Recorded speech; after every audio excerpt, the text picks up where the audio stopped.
Hello there YouTube, my name is Dracanos, and today I'm bringing you a short video talking about the Dragon Ball Super card game.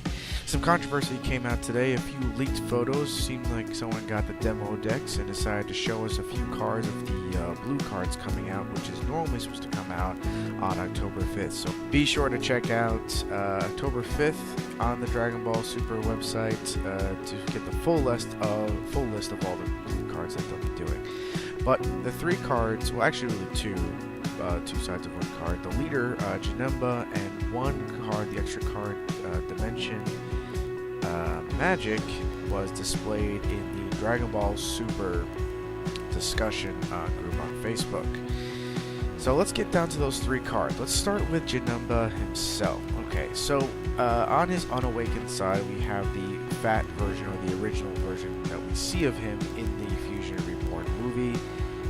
As you can see here, he has the normal burst 2. When he attacks, you basically mill 2 cards from your deck into the drop area in order to draw a card whenever you attack. And when your life is 4 or less, you may untap 2 energy, up to 2 to energy, and transform him into his awakened side. And of course, it says 10,000, which is very normal. So let's go to Supreme Evil Janemba, the awakened side of this leader. Now he's an interesting leader. He's 15,000, which is normal, but his 2 abilities is pretty much what is spot on, and it's pretty amazing. It's actually a little OP, the first effect, but the second effect actually isn't as much, and I'll get to it in a moment. So his first effect is an auto, Sparking 5. This is a new keyword, a new skill that's coming out in set 5, where you have to have a certain amount of cards in your drop area in order for the effect to take place. This is actually going to stop a lot of overwhelm that's going to happen in these decks. So if you see this kind of leader out there, you may not have to worry about Bardock or Scientist Fu or Trunks or any other overwhelm cards that we've been using lately for this situation. Alright, so if you have Sparking 5, when you attack, you get to draw 1. So you don't have the auto to draw 1 anymore. You have to have 5 in the grave or the drop area. And also it gets 5,000 power, so it always attacks as 20,000 with a crit effect, which is definitely amazing. I've seen the one for Gogeta from the starter deck. It's actually quite different. It still says Sparking 5, and when you attack, you draw 1, but to get the 5,000, you have to have 3 more energy, and then to get Double Strike, you have to have 5 more energy. So it gives more restrictions. Yes, it is this starter rare instead of a rare card, which you can see it's a rare, and that's pretty much the big difference. But I mean, hopefully by the time you do flip Gogeta over, you have enough energy. But that's not the point.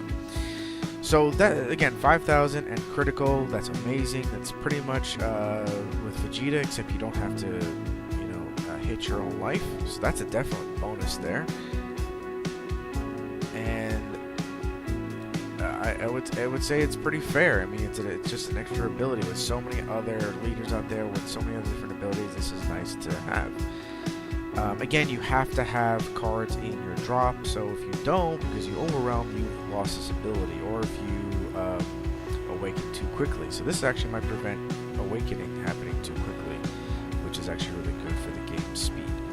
It's Activate Main. Now this has gotten some controversy, but we'll get to it. You choose 1 card in your hand and place it in the drop area. Again, this could help with the Sparking 5. And during this turn, when your opponent activates any counter play, I repeat that, counter play, they choose 3 cards from their hand and place them in the drop area. What I've seen in other I saw one other video posted earlier. I wasn't able to get to it until now, but what I saw earlier, someone complained about it because you basically, if you counter, which they said anything about counter play, when you counter, you're losing a lot of your hand. There's not that many counter play cards out there. The ones off the top of my head are going to be, it's going to be Bloodlust, of course. Unless you have to play a Frieza Army card, which the only 2 Frieza Army cards, leaders that most people play, are either Frieza himself or Ginyu. and Crusher Ball. The one that has Jace on it. It could be any yellow deck or any deck anyway. They can play it, but those are the only two. And again, Crusher Ball I barely see at all anymore these days in comparison. Definitely Bloodlust will come out every once in a while, but again, you have to play Frieza Army. So if you're not playing that, then it doesn't matter. And so for me, this ability is not going to be used too much. I think the only reason someone might use the ability more is to get the Sparking 5 if they did warp or if they did awaken too quickly. So it's not something to be too worried about, but it is definitely interesting. And in fact, with all the drawing that most decks have been doing lately, especially like my Bardock deck, which I'm going to get up there, I'm going to upload it soon, within the first few turns, I'm having 10 or 11 cards in my hand. Losing 3 is bad, but at the same time, it would fuel my warp, or if it's something that I can get later on with Trunks or something like that, it's not really a big deal. So again, I don't play counter-play cards in that deck anyway. I play counter-attack. So I don't think this is going to be too much of a problem. Let's get to the card that most people have been throwing a fit about, and that is Dimension Magic. Now this is a 1-drop card. It is the new counter-attack for blue. It reads, your leader, or really should say if your leader is blue, negate the attack, which is good. Then choose up to 2 of your blue energy and switch them to active mode.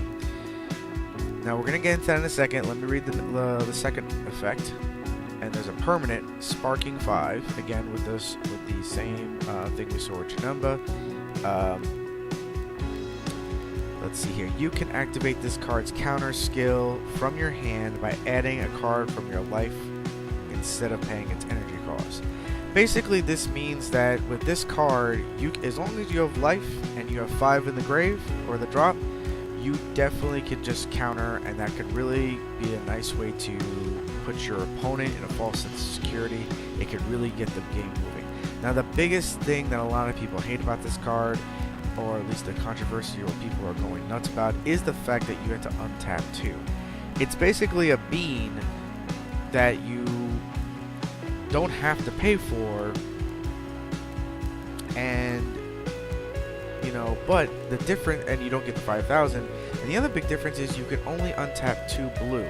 So even if this was used with a blue leader, but the deck was majorly red or green or yellow, and you have a splash of blue, just to have these effects with the blue leader, yeah, it's not going to do too much. I mean, literally what it does is you can basically tap out, pass your turn, take a life, and get 2 blue mana untapped. If you don't have the blue mana to untap, then this card doesn't really do anything for you. I do understand the controversy that blue has gotten the most love when it comes to Bandai, but there have been other decks that have done very well. There have, and here's the other thing that I feel that Bandai has been doing. It's similar to Force of Will and even a little bit like Magic the Gathering, where they're trying to make multicolored decks. They don't really want mono decks if they don't have to.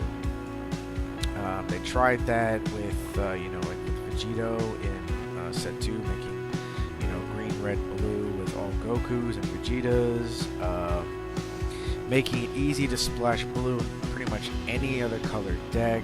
Again, with black that's come out and Warp, with Overrealm and stuff like that. It's definitely easy to combine cards and make things more than one color. But like I said, I think this is very fair and balanced because they saw what Super Saiyan 3 did, which I like to say as a side note, I don't think it should have been banned. Not that I played him, like I said, I've been playing with Bardock lately. I just think it should just said untap blue energy. I think that would have made it 10 times more fair. People wouldn't have abused it and haven't just willy-nilly put different colors in the deck. I know I made a Super Saiyan 3 just to play with, and it had red, black, and yellow.